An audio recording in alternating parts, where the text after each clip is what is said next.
राधे, जय श्री कृष्ण। आप सभी का स्वागत है। नमः शिवाय। आज हम रवि प्रदोष व्रत की कथा सुनेंगे।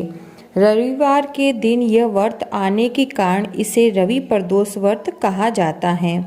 प्रदोष व्रत हर महीने के दोनों पक्षों की त्रयोदशी तिथि को रखा जाता है। एक समय सर्व प्राणियों के हितार्थ परम पावन भागीरथी के तट पर ऋषि समाज द्वारा विशाल गोष्ठी का आयोजन किया गया। इस सभा में व्यास जी के परम शिष्य पुराणों के ज्ञाता सूत जी महाराज हरि कीर्तन करते हुए पधारे। सूत जी को आते हुए देखकर सेनाकंदी के 88,000 ऋषि मुनियों ने खड़े होकर दंडवत प्रणाम किया। महाज्ञानी सूत जी ने कहा, भक्ति भाव से ऋषियों को हृदय से लगाया तथा आशीर्वाद दिया। विद्वान ऋषिगण और सब शिष्य आसनों पर विराजमान हो गए। सेनाकंदी ऋषि ने पूछा, हे पूज्यवर महात्मा, कृपया ये बताने का कष्ट करें कि मंगलप्रद कष्ट निवारक प्रदोष व्रत सबसे पहले किसने किया और उसे क्या फल प्राप्त हुआ। श्री सूत जी बोले, आप सभी शिव के परम भक्त हैं। आपकी भक्ति को देखकर मैं वार्ता मनुष्यों की कथा कहता हूँ, ध्यान से सुनो। रवि प्रदोष व्रत की कथा के अनुसार एक गांव में अति दीन ब्राह्मण निवास करता था। उसकी साध्वी स्त्री प्रदोष व्रत किया करती थी। उसे एक ही पुत्र रत्न था। एक समय की बात है, वह पुत्र गंगा स्नान करने के लिए गया। दुर्भाग्यवश मार्ग में चोरों ने उसे घेर लिया और वे कहने लगे कि हम तुम्हें मारेंगे नहीं, तुम अपने पिता के गुप्त धन के बारे में हमें बतला दो। बालक दीन भाव से कहने लगा कि बंधुओं, हम अत्यंत दुखी दीन हैं, हमारे पास धन कहाँ से आया। तब चोरों ने कहा कि तेरी इस पोटली में क्या बंधा है।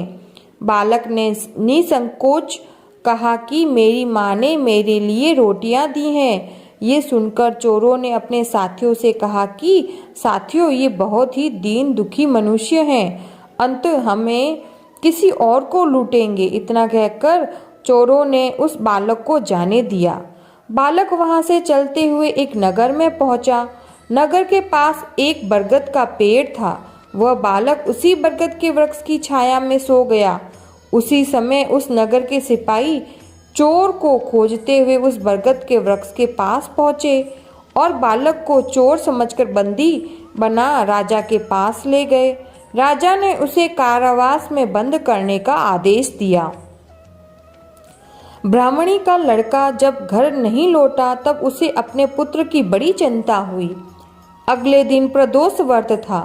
ब्राह्मणी ने प्रदोष व्रत किया और भगवान शंकर से मन ही मन अपने पुत्र की कुशलता की प्रार्थना करने लगी। भगवान शंकर ने उस ब्राह्मणी की प्रार्थना स्वीकार कर ली।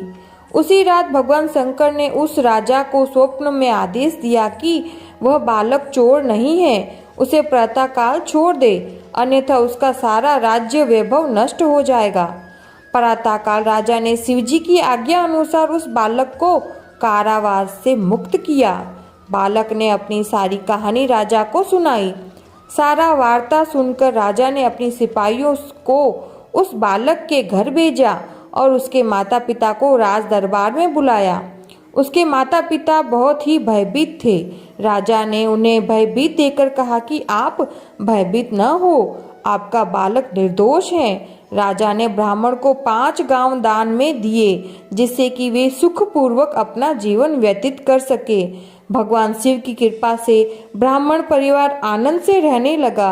अंत जो मनुष्य रवि प्रदोष व्रत को करता है वह सुखपूर्वक निरोगी होकर अपना जीवन व्यतीत करता है तथा उसके जीवन में खुशहाली आती है।